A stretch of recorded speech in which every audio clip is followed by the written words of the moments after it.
Good evening, my children. I know around here I'm always telling stories, but this one is a bit more suited to what one normally tells children, in that it is a fairy tale.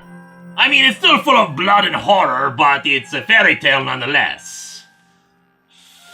Once upon a time, a cat arrived at a castle during a rainstorm and met a countess who owned it. The countess seemed to be expecting the cat, even inviting her to sit by the fire and make herself a drink. The countess helped the cat remove her coat, almost like she was removing skin. Which is an acquired skill, my children. Most of the time it's like trying to peel off a price sticker on a book, but I digress.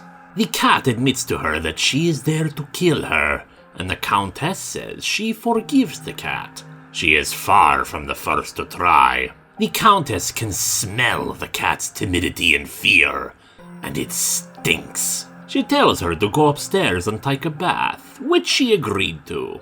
The countess was seductive and alluring, even as blood very plainly dripped from her fangs. The cat saw fit to lock the door after she left. The rain and cold had stripped her of her purpose, but the bath offered no warmth, nor did the constant banging on the bathroom door, yet no one was on the other side.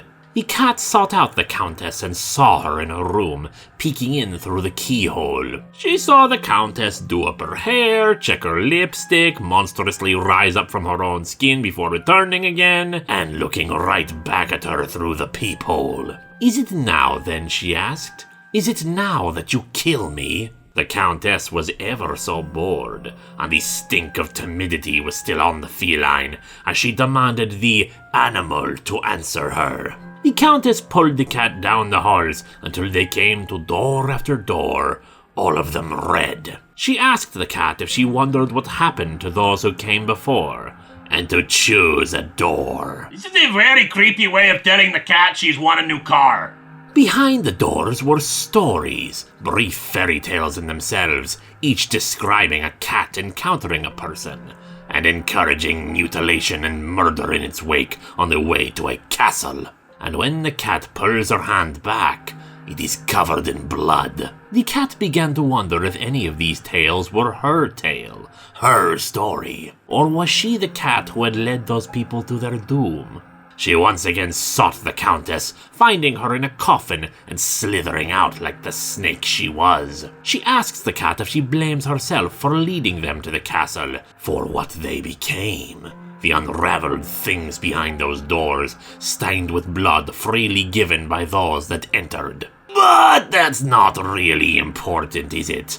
After all, the cat came to kill her, so she'd better get on with it. But not before the countess takes a bite. The cat dreams of a soothing white land and a castle with dark shadows, and a ghost sitting in it half in the dark, soon devoured by a monster. And as the countess calls her an animal, the cat awakens and gets to her task of killing the countess. And as she tears the countess apart, we learn one last fairy tale of a girl who lived in a dark cellar and found a cat in a cupboard. The girl was afraid of a great beast in the floors above the cellar. The cat made an offer to the girl that they would cut off their skins and switch them, the cat promising to outwit the beast so that the girl could be freed. And so they made the switch, the girl remaining in the cupboard in the skin of a cat, while the cat in the skin of the girl told her not to move, and then left. What does it all mean? Well, what does any fairy tale mean, my children? Be careful of the deals you make. Don't try to cheat someone out of their skin. Or, at the very least, don't always believe cats.